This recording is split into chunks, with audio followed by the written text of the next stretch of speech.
मैं कुछ सोच रही हूँ, लेकिन क्या सोच रही हूँ वो मुझे ही समझ नहीं आता क्योंकि जब भी मैं कुछ सोचती हूँ, कुछ अच्छा करने का सोचती हूँ, लेकिन वो बुरा हो जाता है। यानी जो सोचो वो तो मैं कभी करती नहीं हूँ, पता नहीं क्या ही करती हूँ। तो यार मम्मी लेके आई थी तरबूज, तो मैं बैठ गई हूँ यहाँ पे कुछ तरबूज काटने पे।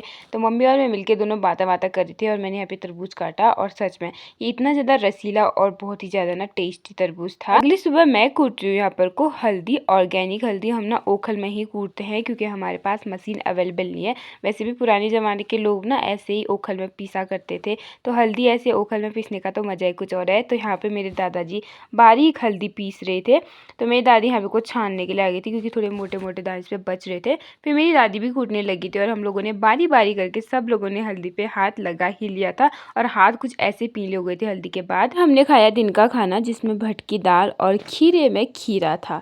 तो शाम का समय हो गया था और आज हमें ना एक खेत की सफाई करनी थी, तो मैं पहुंच गई थी उस खेत पे और इस खेत में जाके मैंने देखा कि पूरा खेत ना हरियाली से भरा हुआ है, एक्स्ट्रा घास इस पे उगी हुई थी। तो हमको ये सारी साफ करनी थी क्योंकि हमें इस पे मक्का और हल्दी वगैरह बोनी थी, तो इसलिए मैं लगी हुई थी इसकी साफ सफाई करने में। और थोड़ी देर के बाद ना मेरी दादी भी आ गई थी, तो हम दोनों ने ही मिलके इसकी बहुत ही क्लियर सफाई कर ली थी, आप देख सकते हो। उसके बाद मैं इसको खोदने लगी थी क्योंकि हमें इस पे मक्का हल्दी वगैरह बोनी थी। तो भाई खोदने के बाद देखो मेरी दादी यहाँ पे को बीज छानने लगी थी इसके ऊपर पे क्योंकि फिर इसमें मक्का वगैरह बोना था।